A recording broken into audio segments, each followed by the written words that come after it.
नमस्कार, आप देख रहे हैं पंचायती राज न्यूज। मैं हूं आपके साथ अनुष्का। जनपद पंचायत नैनपुर की ग्राम पंचायत पिंडरई में मुख्यमंत्री वृंदावन ग्राम योजना को मूर्त रूप देने के लिए स्थल निरीक्षण किया गया।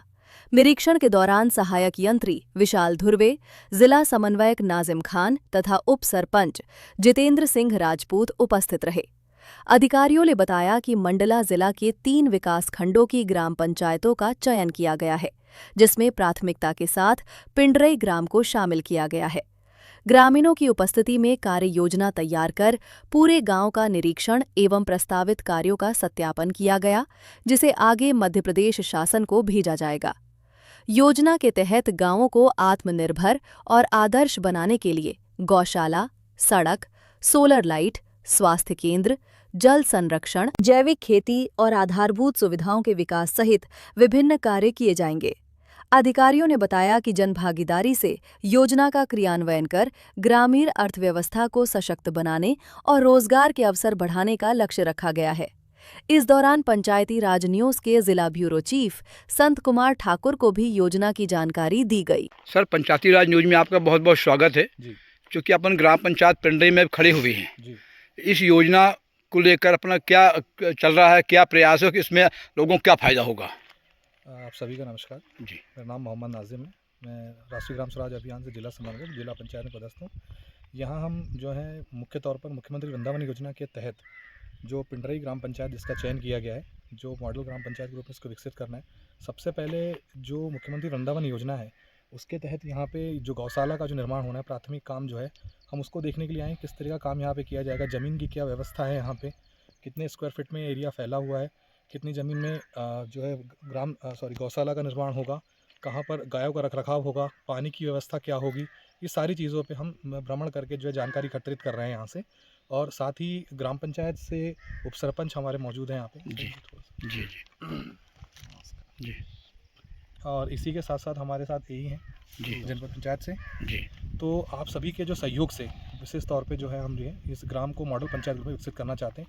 यही इस योजना का उद्देश्य है। इसमें ऐसा नहीं है कि गौशाला ही विकसित करना है, इसके अंतर्गत अन्य काम जैसे आजीविका के भी जो काम है वो भी होंगे साथ में, और जो भी निर्माण कार्य हैं वो भी होंगे। अधोसंरचना और कन्वर्जेंस के तहत जो कार्य लिए जाएंगे अन्य विभागों से, वो भी इस योजना के तहत पूरे किए जाएंगे जी। सर, जन समुदाय को इससे क्या फ़ायदा होगा? जन समुदाय को इससे ये फ़ायदा होगा कि एक मॉडल ग्राम पंचायत जब विकसित हो जाएगी तो इनके आजीविका के लिए भी नए साधन खुलेंगे। जब यहाँ पे कोई मेला वगैरह लगने का है, जैसे ये मान लीजिए, या फिर ये मान लीजिए रोज़गार के जो साधन विकसित होंगे, जब यहाँ काम चालू होगा तो उनको रोज़गार भी प्राप्त होगा और आने वाले समय आजीविका के नए जो साधन हैं वो विकसित किए जाएंगे यहाँ पे। सर, योजना को मूर्त रूप कब से देंगे आप? मूर्त रूप से आप ये मान लीजिए, ये DPR तैयार करने के लिए अभी ये चरण अभी प्राथमिकता के तौर पर है अभी यानी।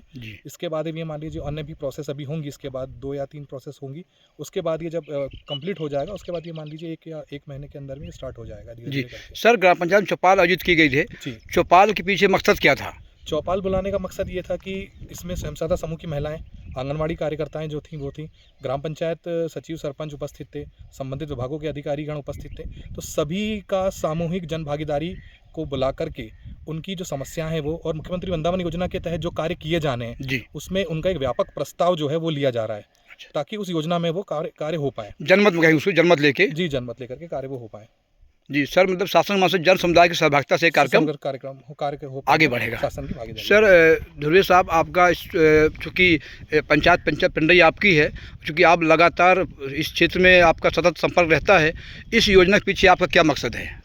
इस योजना के पीछे मकसद ये है कि इसको एक आदर्श ग्राम पंचायत के रूप में डेवलप करना है।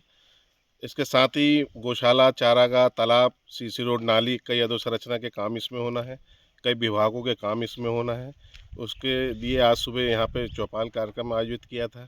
उसके बाद में ये अभी ट्रांजिट वाक करके देख रहे हैं कि कहाँ पे गौशाला बनेगी, कहाँ चारागाह बनेगा, कहाँ किसके लिए कितनी जगह आरक्षित है, उसको देखने के लिए हम सभी टीम। सर, इसमें तकनीकी अमला क्या भूमिका रहेगी?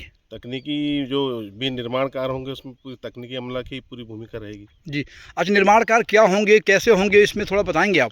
निर्माण कार्य के लिए इसमें 3 चरणों में शासन इस तरह से राशि मिलेगी। एक तो जो इस योजना वृंदावन योजना के अंतर्गत जो राशि मिलना है, या जो किसी अन्य विभाग की जो राशि है, या किसी अन्य विभाग से कोई अपन को कन्वर्जेंस करना है, उसके तहत अपन को यहाँ पे CC रोड, नाली या शांति धाम का जीर्णोद्धार हो गया, या तालाब का जीर्णोद्धार हो गया, चारागाह हो गया, गौशाला हो गया, ये सब अधोसंरचना स्ट्रक्चर वगैरह का काम यहाँ पे किया जाएगा। चूँकि ध्रुवी जी, चूँकि पिंडई जैन बाहुल गांव है और चूँकि यहाँ पर आए दिन धार्मिक कार्यक्रम होते रहते हैं, तो अपन गौशाला को क्या सोच सकते हैं इस पीछे?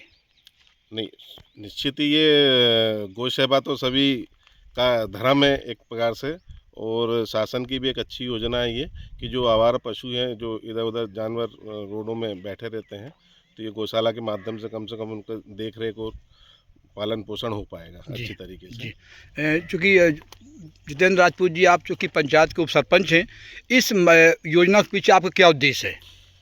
यह जो योजना हमारे गांव पिंडई को चयनित की गई है, इससे हम पूरी ग्राम पंचायत बहुत ही उत्साहित हैं और शासन भी लगातार, प्रशासन भी पूरा सहयोग कर रहा है, और हम भी चाहते हैं कि हमारा जो ग्राम पंचायत है पूरा विकसित मॉडल गांव बने और जिसमें सभी ग्रामवासियों को वृंदावन योजना से लोगों को फायदा होगा। निश्चित ही होगा। कैसे होगा जीतू भाई? उसमें जो आजीविका के साधन है, गाय रहेंगी, गौपालक रहेंगे, उसमें डेयरी के कार्य होंगे और डेयरी से संबंधित बहुत सारी कार्यक्रम होंगे, तो निश्चित ही लोगों को रोजगार मिलेगा, लोगों को फायदा होगा।